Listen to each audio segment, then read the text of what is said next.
welcome to Global Scan, your one-stop destination for a roundup of all the major global developments of the week. US and Iran have moved closer even as they stayed apart on nuclear talks.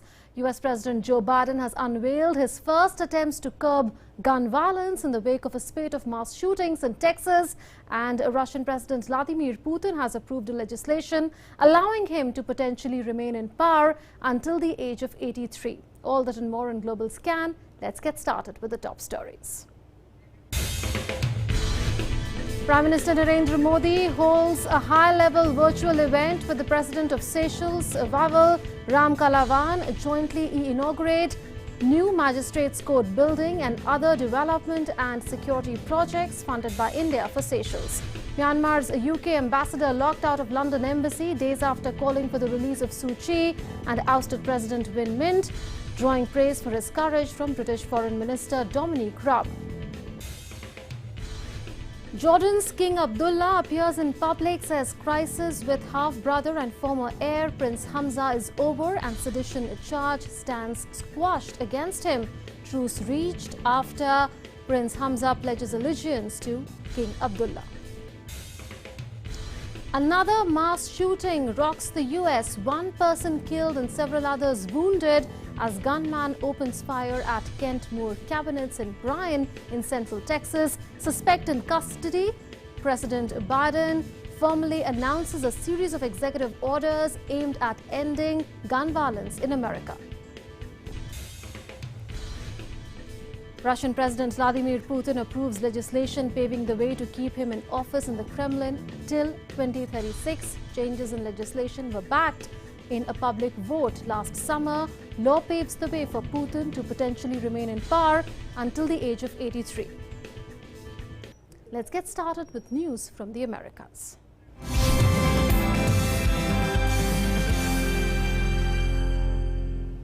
At least one person was killed and several others wounded on Thursday when a gunman opened fire at Kent Moore Cabinets in Bryan in Central Texas. The latest incident is among the several mass shootings in the United States over the past 3 weeks. Police Chief Eric Busk said that the suspect was believed to be an employee of the business. The suspect has been taken into custody. At about 2:30 this afternoon, Bryan police received a call to Kent Moore Cabinets of an active shooter. Officers responded to the scene and arrived in a fairly short period of time. However, the shooter had gone by the time officers got here. They did, however, discover some people hurt that had been shot. Initially, 4 people were transported to St. Joe Hospital in critical condition with gunshot injuries. One other person was transported with no injuries. Apparently, it was an asthma attack. And one person was deceased at the scene. The violence follows a string of more than half a dozen deadly mass shootings across the U.S. since mid-March, including rampages that killed 8 people at several Atlanta area spas, 10 people at a supermarket in Boulder, Colorado, and 4 people, including a 9-year-old boy, in Orange, California. U.S. President Joe Biden formally announced a series of executive orders aimed at ending gun violence in America. The president has called on the Justice Department to crack down on ghost guns, unregistered firearms assembled from kits, and gun accessories that can functionally transform pistols into rifles. The White House has described the announcement as the first step to curb mass shootings, community bloodshed, and suicides. Gun violence in this country is an epidemic. Let me say it again. Gun violence in this country is an epidemic, and it's an international embarrassment. We should also ban assault weapons and high-capacity magazines in this country. We want to rein in the proliferation of so-called ghost guns. These are guns that are homemade, built from a kit, that include directions on how to finish the firearm. You can go buy the kit. They have no serial numbers. So when they show up at a crime scene, they can't be traced. And the buyers aren't required to pass a background check to buy the kit, to make the gun. Consequently, anyone from a criminal to a terrorist can buy this kit in as little as 30 minutes, put together a weapon. You know, I want to see these kits treated as firearms under the Gun Control Act. The U.S. State Department on Thursday played down expectations for talks on how Washington and Tehran might resume compliance with the 2015 Iran nuclear deal. State Department spokesman Ned Price said that the U.S. envoy was likely to return home as the talks break for the weekend. Diplomats from major powers have met separately with Iran and the U.S. to discuss how to bring both back into compliance with the 2015 nuclear deal that Washington abandoned 3 years ago. These talks have been described as constructive, as businesslike, as accomplishing what they set out to do. And that is true. We would characterize it that way as well. We would also, however, hasten to not allow expectations to outpace where we are. After all, we have said this will be hard. It will be hard because these are indirect engagements. And obviously, the mechanics of this are not uncumbersome. It will be hard because the subject at hand is very technical. It's very complex. And now we get you news from Europe.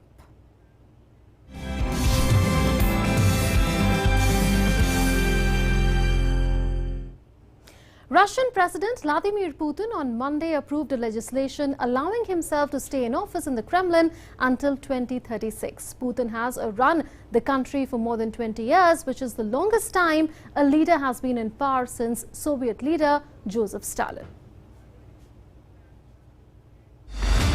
In a major move, Russian President Vladimir Putin signed a law allowing him to run for 2 more terms in the Kremlin once his current term ends in 2024.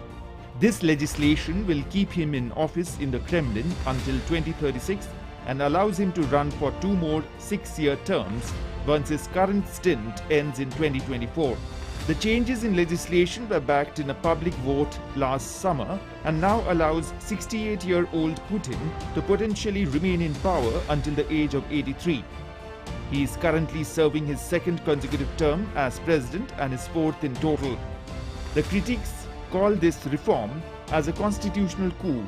It was packaged with an array of other amendments that were expected to garner popular support, such as 1. Bolstering pension protections. The law signed by Putin limits any future president to 2 terms in office but resets his term count. It prevents anyone who has held foreign citizenship from running for the Kremlin. The legislation, which was passed in the lower and upper houses of parliament last month, also prevents anyone who has held foreign citizenship from running for the Kremlin. Russian President Vladimir Putin was appointed acting Prime Minister on 9th August 1999 by the then President Boris Yeltsin. He has been in office as President or Prime Minister ever since, a period spanning 2 decades. With Bureau Inputs, DD India. The family of Britain's Captain Tom Moore, the World War II veteran who lifted a nation's spirits during the pandemic, are calling for people to come together and raise funds for charity on what would have been his 101st birthday. His death in February drew condolences from Queen Elizabeth, Prime Minister Boris Johnson and US President Joe Biden, among others. The news was reported across Europe, the US, Asia and beyond. Last year, Captain Tom inspired us all. And filled the world with hope. From the 30th of April to the 3rd of May, Captain Tom's legacy will shine bright. So whatever you can do, do it 100 times to help raise money for charity. 5! 1, 2, 3, 4, 5, 6, 12. 21, 22, 23. 39. 42 miles. 53. 54. This is not easy. Yes, it's not. 31, 32, 33, 34. 85, 86. 88. 96, 97. 98. 99. 100!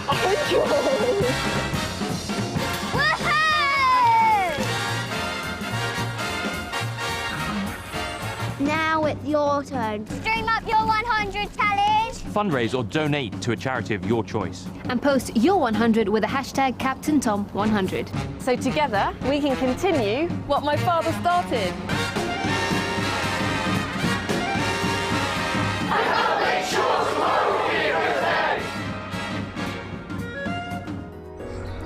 Taking inspiration from Army veteran Captain Sir Tom Moore. A much-loved Corona warrior, Sir Moore raised almost £33 million for the NHS charities by walking 100 laps of his Bedfordshire garden before he turned 100. His family is now encouraging people to take on their own 100 challenge on what would have been his 101st birthday weekend. This is about whoever you are, whatever circumstance you're in, invent your challenge around the number 100. His inspiration, I think, goes way beyond us as a family. Captain Sir Tom, whose fundraising walk in his garden in Marston Moreton captured the hearts of the nation last year, died with coronavirus at the Bedford Hospital. And his family, as well as people from all walks of life, are determined to keep his legacy of charity alive. Bureau Report, DD India. And now let's shift focus to news from Asia.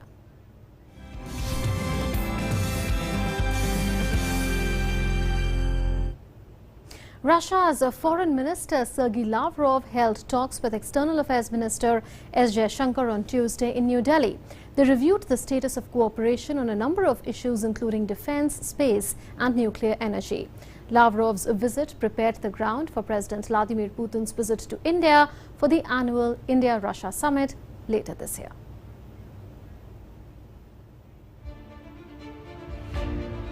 The strides, namaste and the elbow bump that set the tone for the India-Russia foreign ministers' meeting, signifying a new era of cooperation amidst a global pandemic.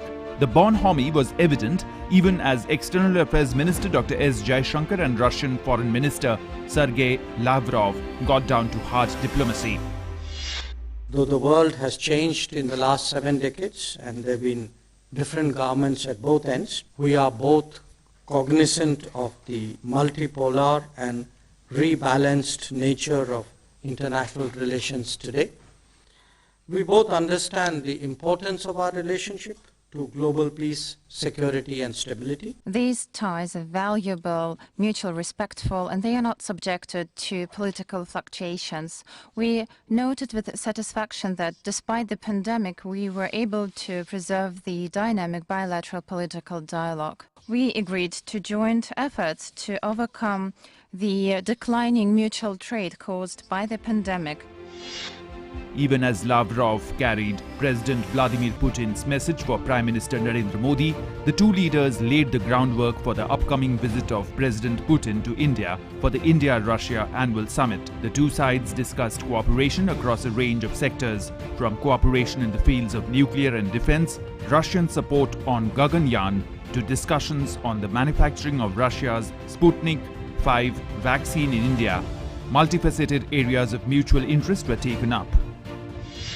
We talked about long-standing partnership in nuclear, space and defense sectors.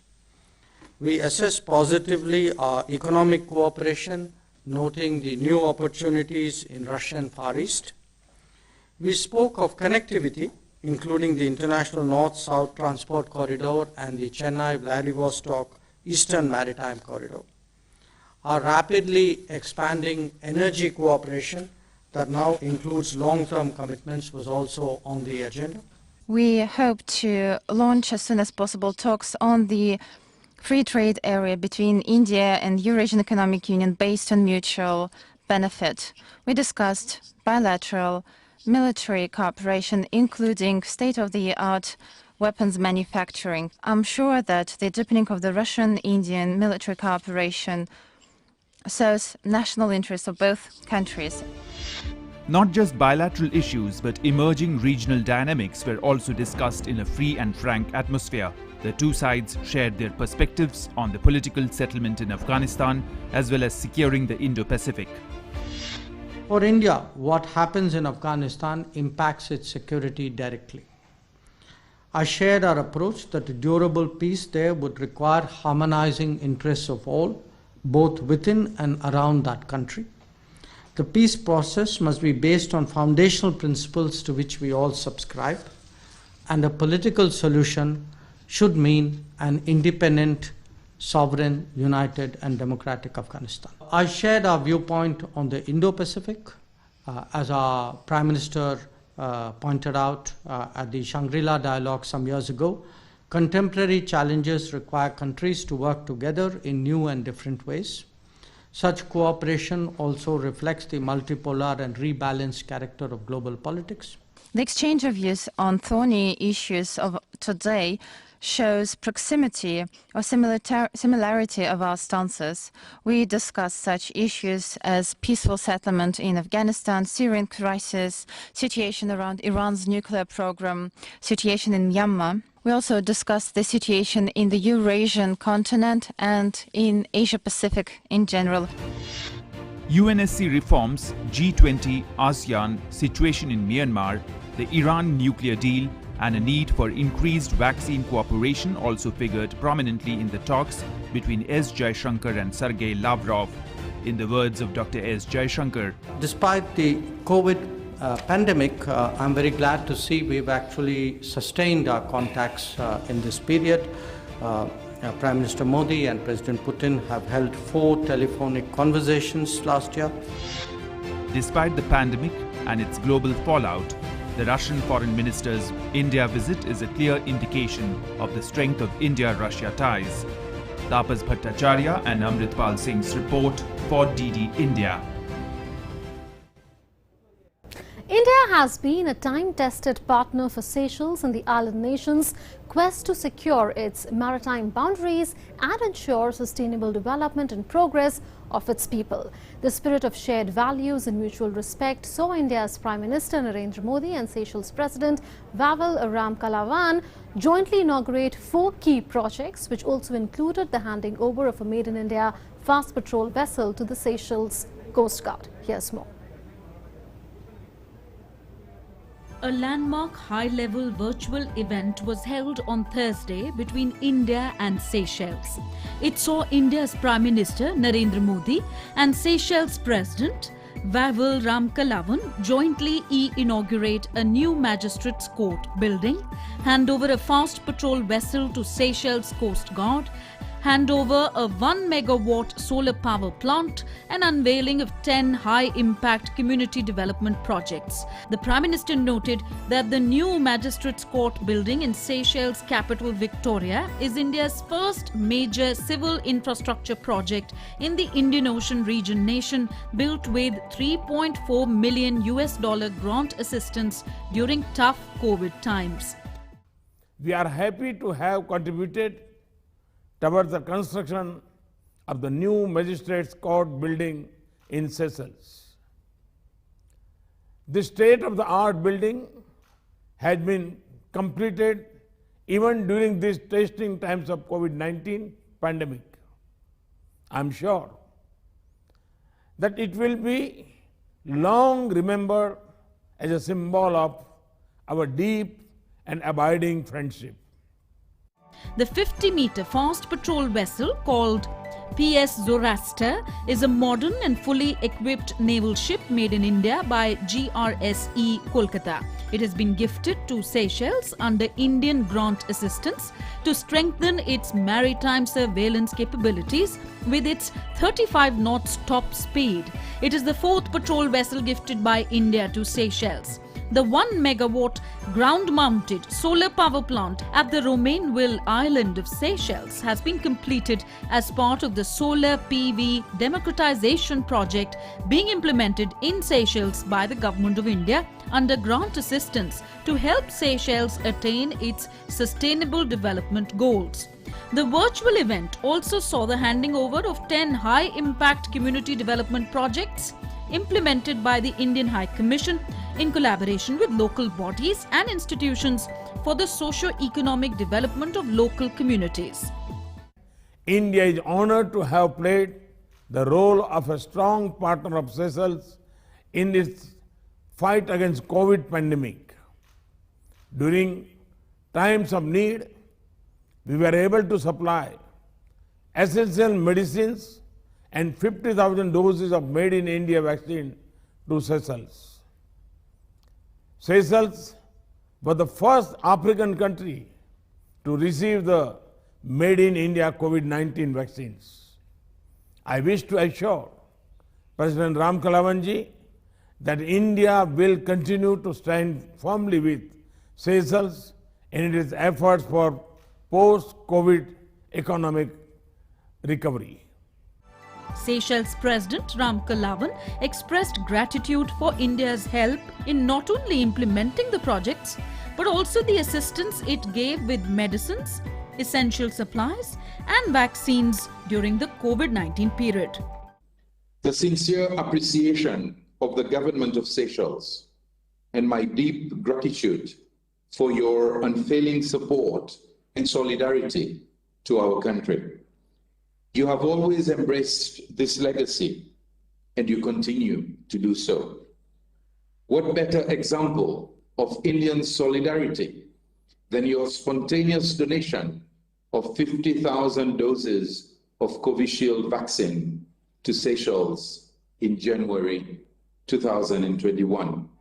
Clearly, the inauguration of key projects demonstrates India's time-tested role as a reliable partner of Seychelles and stands testimony to the deep and friendly ties between the people of India and Seychelles.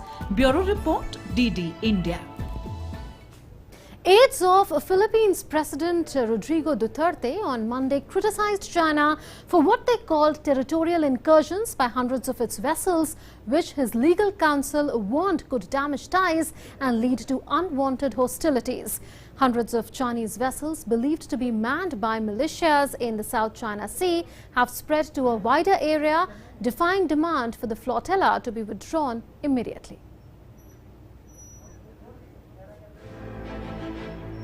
All is not well between China and Philippines. Philippines turned up the heat on China over boats massing in the South China Sea. Aides of Philippine President Rodrigo Duterte criticized China for what they called territorial incursions by hundreds of its vessels. His legal counsel warned that the action could damage ties and lead to unwanted hostilities. The continued presence inside the Philippines' exclusive economic zone of hundreds of Chinese vessels that it believes are manned by militias has frustrated Manila and drawn concern from ally the United States, among others. We will continue to resolve the issues on Julian Felipe through diplomatic channels and through peaceful means. Whatever differences we have with China will not define our bilateral relations. It will not be an obstacle to the overall positive trajectory of our bilateral friendly relations and our deepening cooperation in pandemic response, including vaccine cooperation and in post-pandemic economic recovery. Hundreds of Chinese vessels believed to be manned by militias in the South China Sea have spread to a wider area, according to Philippines, defying its demand for the flotilla to be withdrawn immediately. These visuals by the Philippine Coast Guard showed at least a dozen of the Chinese vessels anchored around the Whitsun Reef on March 27th. The Philippines has described the presence of the boats inside its 200-mile 322-kilometer exclusive economic zone at Whitsun Reef as swarming and threatening. Canada, Australia, the United States, Japan and others have voiced concern about China's intentions, prompting rebukes by Beijing. But the Chinese diplomats have said the boats were sheltering from rough seas. What I want to tell you is that Whitsun Reef is a part of the Spratly Islands and China's fishing vessels have always been fishing in the waters of Whitsun Reef for a very long time. Recently, because of the maritime situation, China's fishing vessels have been staying near Whitsun Reef to shelter themselves from strong winds. This is very normal and we hope all parties can view this reasonably. The Chinese embassy in Manila has denied that the boats spotted in the Whitsun Reef were manned by maritime militia, saying they were fishing vessels just taking shelter due to the rough sea conditions.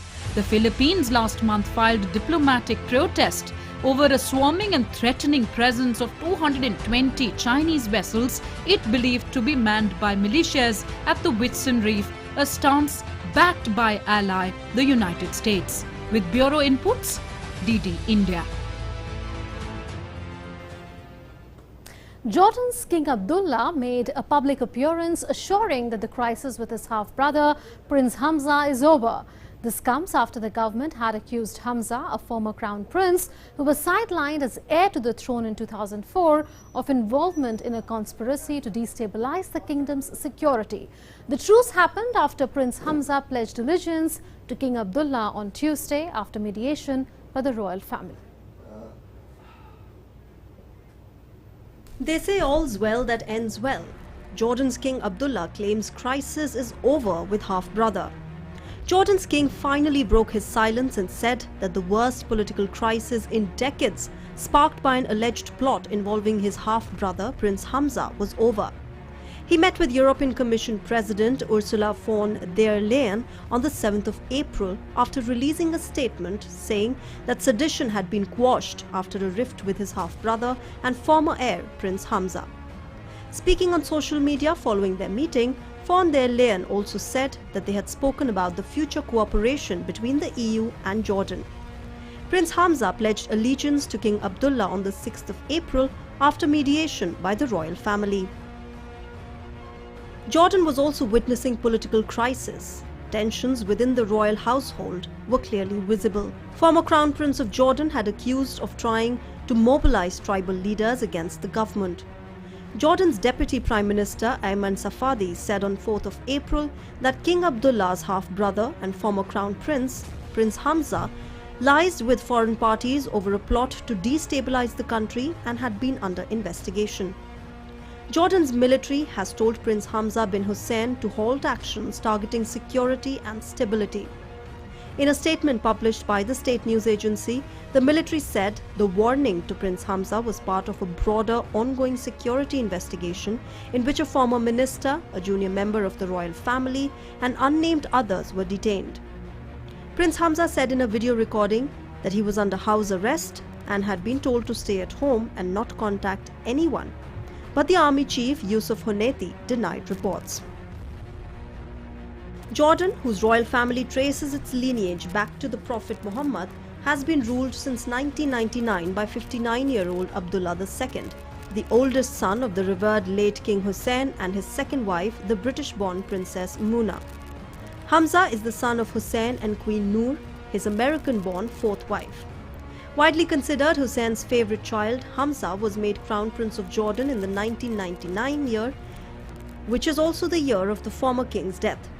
At the time, however, Hamza was seen as too young to be named Hussein's successor, and Abdullah took the throne. Abdullah stripped Hamza of the Crown Prince title in 2004, giving it to his own son. This was seen as a blow to the Queen Noor, who was hoping that her son would become king one day. Hamza, however, remained a popular figure of Jordan's royal family, bearing an uncanny resemblance to his father, and was seen as modest and religious. With bureau inputs, DD India. The implications of the political crisis in Myanmar continue to show. The most recent development being the locking out of Myanmar's ambassador to London from the embassy by his own deputy. Here's what happened. There is no end to political crisis in Myanmar. Mass protests have been taking place since the military seized control on 1st of February.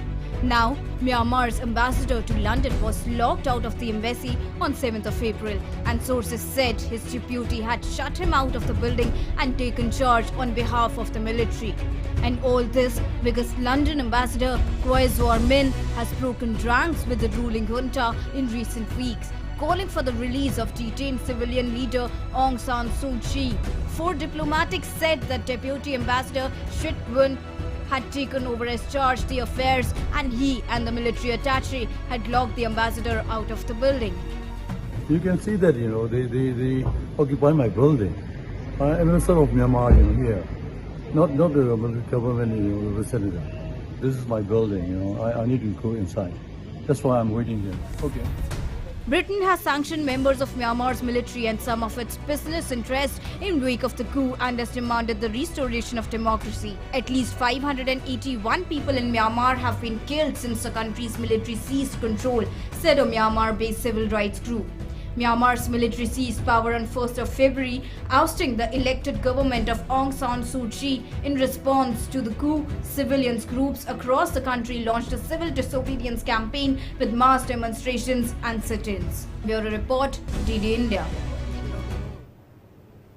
A South Korean ship and its captain, who were detained in Iran since January, were released on Friday.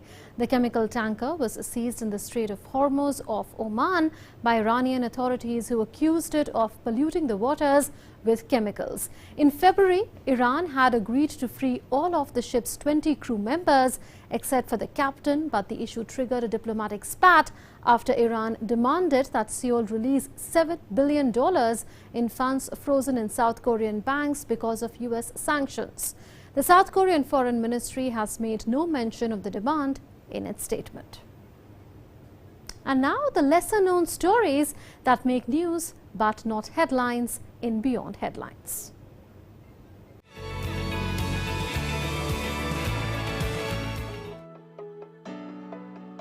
To protect the local elephants, York Don National Park in Vietnam debuted its ethical elephant tour more than 3 years ago with the aim of shifting from elephant riding to alternative activities.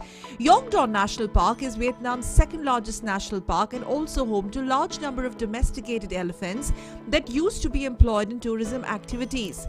To conserve local elephants, the national park has been cooperating with the Animals Asia Foundation to develop the first animal-friendly tourism model in Vietnam, in which tourists are allowed to watch elephants in social groups instead of riding them. A prominent Japanese scriptwriter, Hashida Sugako, has died at the age of 95 due to acute lymphoma. She was best known as the author of the legendary NHK morning drama series Ocean. Hashida was born in present-day Seoul, South Korea in 1925. She joined major Japanese film studio Sochiko in 1949 and later became a freelance scriptwriter of TV dramas. She also wrote the scripts for 2-year-long NHK historical drama series Onna Taikoki and Kasuga no Subon. Medical equipment makers in Japan are ramping up production of a device that can be a lifesaver for COVID-19 patients. The firms are being swamped by demand for pulse oximeters, which measure oxygen levels in blood. The devices can be used by people with light cases of COVID to monitor their health while they are in quarantine. They are advised to seek help immediately if they observe a sudden drop in oxygen, which is potentially a sign of rapidly worsening condition. Konica Minolta is one firm that is planning to increase output. The company says that from May it will boost production to 20 times the pre-pandemic level. Hawthorn flowers have been blooming across the number of mountainous villages in Son La province in Vietnam since March, making the province a popular destination among tourists. Hawthorn flowers look like plum blossoms but never a longer blooming period. The trees often blossom in March and April and their fruits can be harvested in August and September. They serve as the main source of income for locals. Despite growing on barren land, hawthorn trees have helped people escape poverty and develop the economy. These days, farmers are using smartphones to manage numerous aspects of farming such as irrigation, sales, pest management and data on saline intrusion. This data can be accessed using QR codes, a form of origin tracing technology that farmers in Vietnamese Hau Ging province have been using in recent years. Since switching to growing wild bitter gourd, Tran Van M has been cultivating crops in adherence with the guidelines of the Agricultural Extension Unit. Notably, all data on cultivation is recorded using a smartphone. A cherry blossom festival is taking place for the first time in 2 years in Japan's northeastern town of Tomioka, near the site of 2011 Fukushima nuclear disaster. The town's Yonomori district is renowned for its 2.2-kilometer stretch of about 570 cherry trees. The annual festival resumed in 2017 after an evacuation order was partially lifted but was cancelled last year due to the coronavirus pandemic. The Latvia Fund for Nature's white-tailed eagle cam showed female eagle Milda flying the net, yet to return to her eggs hours later. Milda's partner Raimis reportedly left the nest days ago and has not returned since, causing concern over his safety. Such a significant delay in his return may signal that he is either injured or dead. Southeast Asia's largest underground electrical substation is being built in Singapore's upcoming Greater Southern Waterfront region. It will boast 34-story commercial development on top in 3 years. A large-scale substation is taking shape just a stone's throw from this historical landmark, but unlike the decommissioned Pasir Panjang power station, this will be built beneath your feet. This frees up 3 hectares of prime land, paving the way for SP Group's first commercial property venture. The lava dome in the southwest sector of Mount Merapi continues to experience growth. Head of the Geological Disaster Technology Research and Development Center, Hanik Hamiada, said that until now the volume of the lava dome has reached 160,000 cubic meters. Based on the results of the morphological analysis of the peak of Mount Merapi from the comparison of photos on 1st of April 2021 and March 25, 2021, it is concluded that there are changes due to shedding and growth activity. Meanwhile, at the top of the southeast sector, the lava dome is 70 meters high.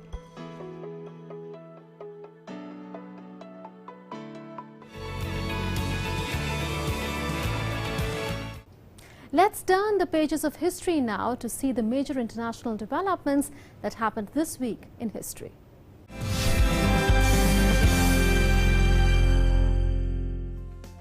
On April 5 in the year 1792, George Washington exercised the first presidential veto of a congressional bill. The bill introduced a new plan for dividing seats in the House of Representatives that would have increased the amount of seats for northern states. On April 5 in 1843, Queen Victoria proclaimed Hong Kong to be a British Crown colony. The island was ceded by the Qing Empire in the aftermath of the war in 1842. On April 6 in 1896, the first modern Olympic Games opened in Athens, Greece. The Athens Games were the first occurrence of the modern Olympic Games. The inaugural Games of the modern Olympics were attended by as many as 280 athletes, all male from 12 countries. The first competitive Olympic marathon was also part of the 1896 Olympic, which was won by Spiridon Spiros Lewis. On April 6 in 1875, Alexander Graham Bell was granted a patent for multiple telegraphs which sent 2 signals at the same time. Bell's great success marked not only the birth of the telephone but also the death of the multiple telegraph as well. The communications potential contained in his demonstration of being able to talk with electricity far outweighed anything that simply increasing the capability of a dot and dash system could imply. Bell's telephone transmitter consisted of a double electromagnet, in front of which a membrane stretched on a ring carried an oblong piece of soft iron cemented to its middle. On April 6 in 1997, the US Space Agency NASA announced the early recall of its Columbia spacecraft back to the ground. According to NASA, there were some problems with the fuel unit of the vehicle, due to which it was decided to recall it quickly. On April 7 in 1999, the World Trade Organization ruled in favor of the United States in its long-running trade dispute with Europe over bananas. The banana row centers on the preferential treatment allegedly given by the European Union to banana producers from former African, Caribbean and Pacific colonies at the expense of Latin American growers and their US backers. Longacre Square in Manhattan, New York was renamed Times Square on April 8 in year 1904. Mayor George McClellan renamed Longacre Square for the Proud newspaper that had just relocated to the block. On April 9 in the year 1940, Nazi Germany invaded neutral Norway and Denmark. Norwegian, Danish and British defenders of the countries and capturing several strategic points along the coast.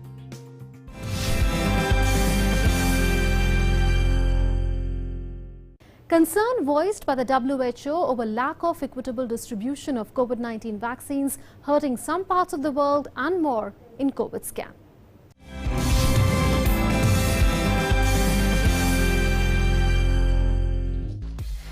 The Director General of the World Health Organization on Tuesday said it is a travesty that some countries still have not had enough access to vaccines to begin inoculating health workers and the most vulnerable people against COVID-19. He added that increasing the production and equitable distribution are the major barrier to put an end to the acute stage of the coronavirus pandemic. New Zealand will allow quarantine-free visits by Australians from April 19. Prime Minister Jacinda Ardern said on Tuesday, creating a travel bubble for the neighbouring nations which have closed borders to the rest of the world to eradicate COVID-19. Though most Australian states have allowed quarantine-free visits from New Zealanders for months, New Zealand has continued mandatory quarantine from its neighbour, citing concern about small COVID-19 outbreaks there. The virus has effectively been eradicated in both countries, with minor outbreaks a result of leakage from quarantined returned travellers. Australia has recorded about 29,400 virus cases and 909 deaths since the pandemic began, while New Zealand has had just over 2,100 confirmed cases and 26 deaths. Other neighbouring countries have proposed special travel zones, but the New Zealand-Australia arrangement is among the first that does not involve mandatory COVID-19 testing. Greece has meanwhile announced that it will be extending restrictions on domestic flights until April 12th, whereas restrictions on international flights will remain in place till April 19th.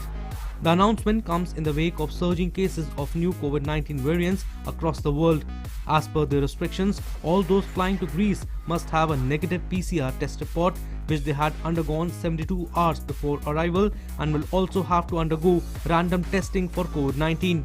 All foreign travellers are quarantined for 7 days. Most flights from non-European member states are banned, with the exception of 10 countries including Britain. For domestic flights, only essential travel is permitted. British Prime Minister Boris Johnson on Monday said a planned reopening of the economy would take place next week, with the opening of all shops, gyms, hairdressers and outdoor hospitality areas in England. With the vaccine program rolling out rapidly across the UK and infection numbers falling, Johnson said England would proceed to stage 2 of his roadmap out of lockdown from April 12th. Johnson said there would be no need for people to prove they have been vaccinated for the reopening of shops and pub gardens next week, but that the idea of vaccine passports for international travel was likely to come into practice, and its use domestically would be piloted at some big events. In Germany, according to Health Minister Jens Spahn, on Monday the country will have immunized 20% of its population against the novel coronavirus by the beginning of May. Spahn, speaking at a vaccination center in Berlin, said Germany had taken 3 months to get shots to the first 10% of its people who have now been vaccinated. Austria has on Tuesday announced its decision to extend the COVID-19 lockdown till 18th April. Australian Chancellor Sebastian Kurz said some restriction easing will be possible only in May, with warmer weather bringing seasonal effects and the vaccination campaign progressing as it is. The Chancellor added that he hopes most people aged over 50 would be vaccinated by July. Cafe and restaurant Esplanades reopened in Portugal on Monday, with a maximum of 4 people allowed to sit together as the southern European country continues to ease more of its pandemic lockdown restrictions. Museums and national monuments, small street-side stores and gyms opened their doors again too, though there are some limits on capacity. Some individual sports such as surfing are also allowed. The United States Secretary of State Antony Blinken said on Monday that the US will soon be able to ramp up vaccine assistance abroad and will not seek favors in return, putting a veteran aid administrator in charge. Blinken said that the top US priority was to fight COVID-19 at home, but that the goal would be achieved soon, pointing to President Joe Biden's promise that 90% of Americans will be near a vaccination site by April 19th. US Secretary of State Antony Blinken on Monday named former USAID Administrator Gail Smith as Biden administration's coordinator for global COVID-19 response and health security. Global Scan Desk, DD India.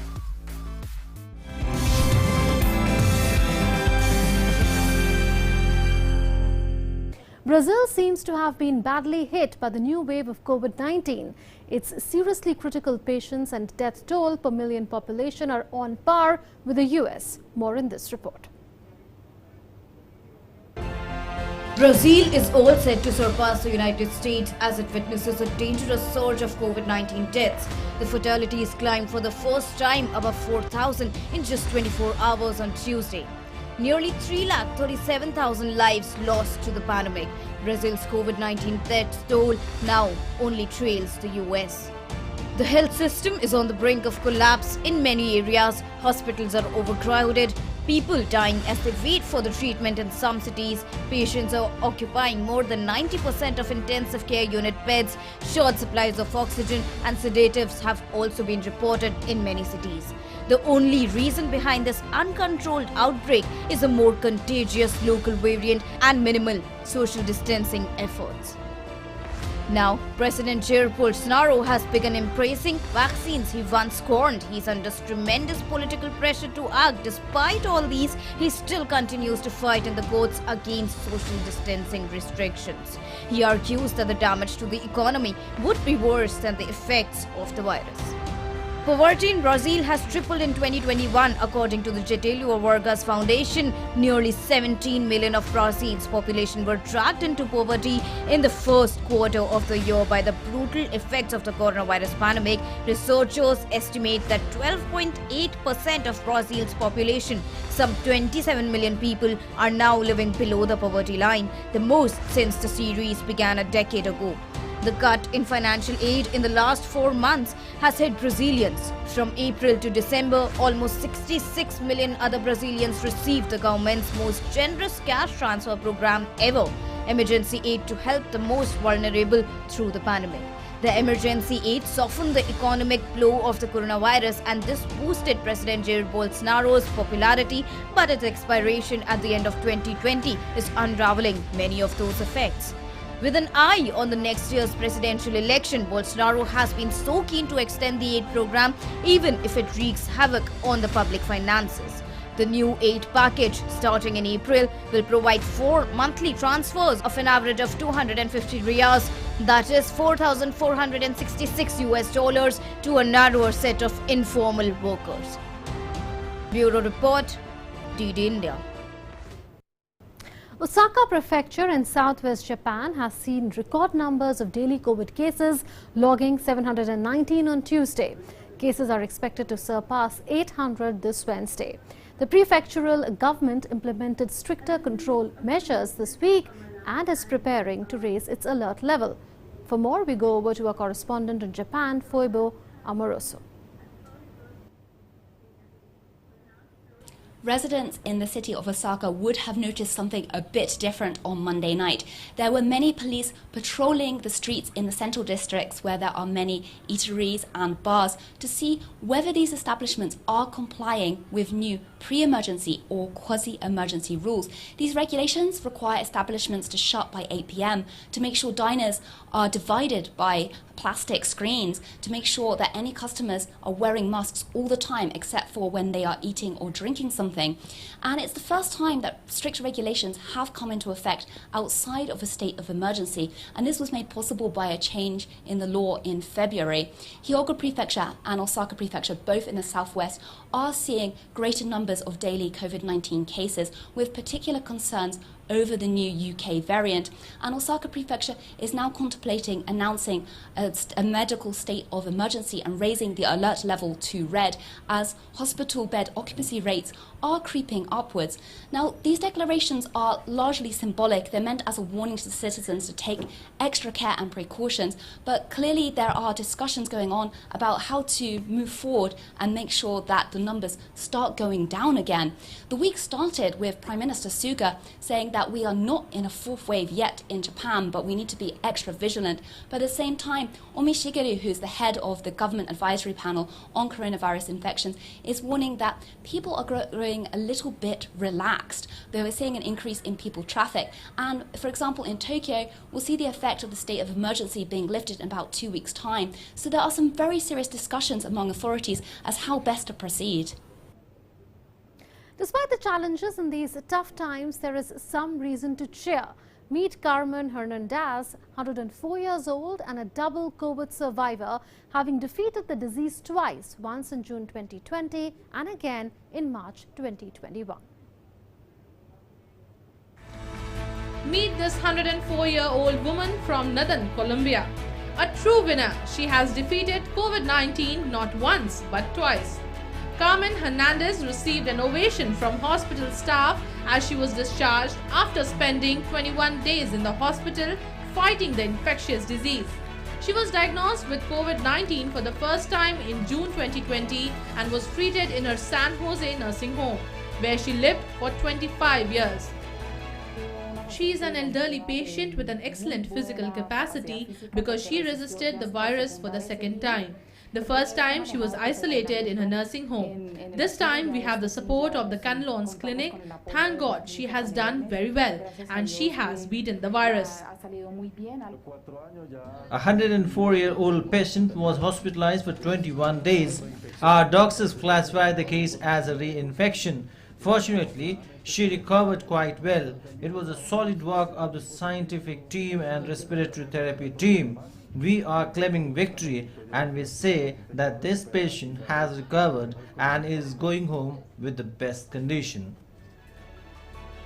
Hernandez from Tunja, 74 miles north of Colombia's capital, was diagnosed with COVID-19 for the second time on March 8 and was admitted to Canelon's clinic's intensive care unit. A quick wrap now of news from the world of science and technology and more in Fast Forward.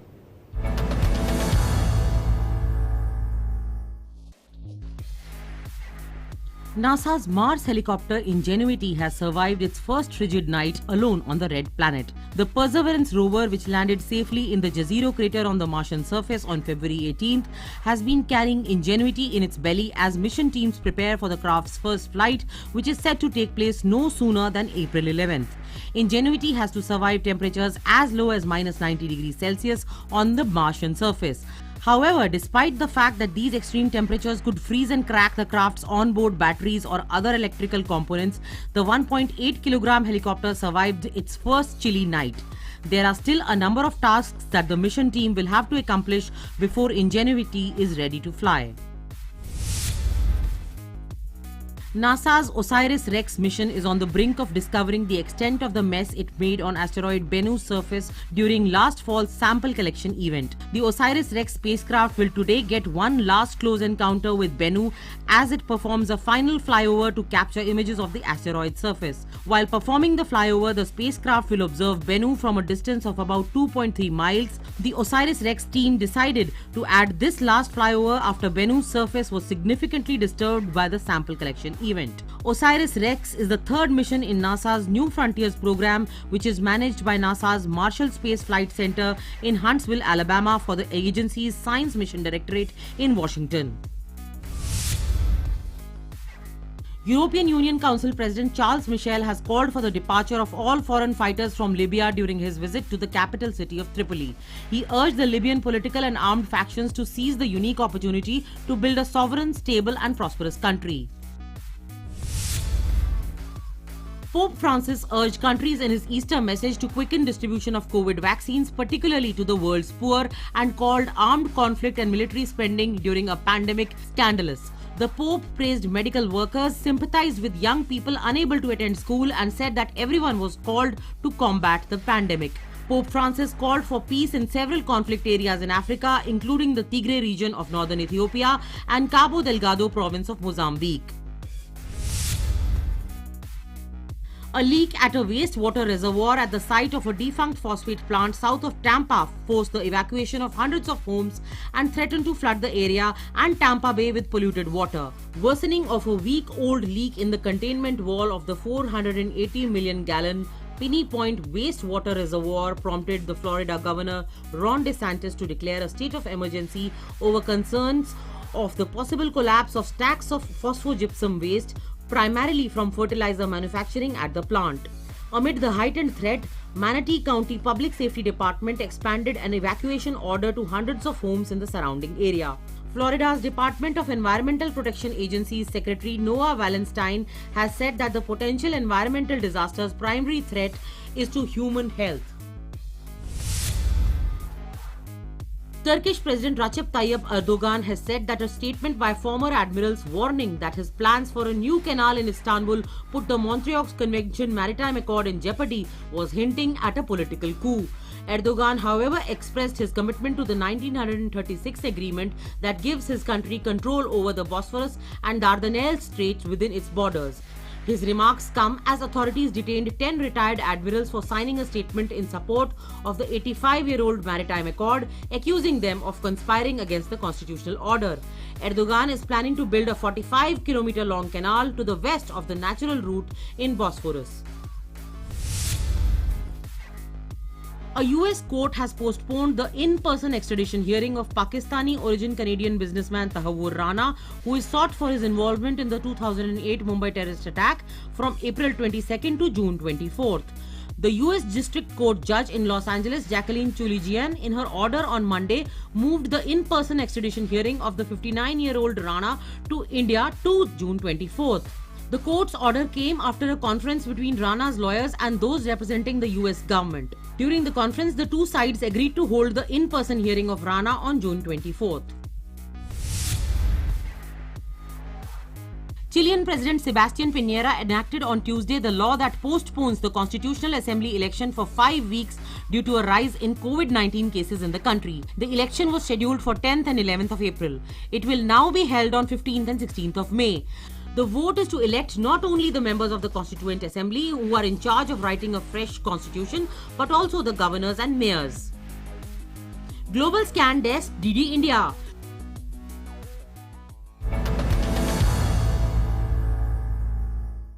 And we now leave you with these images that encapsulate the top stories of the week. Thanks for watching. Namaskar.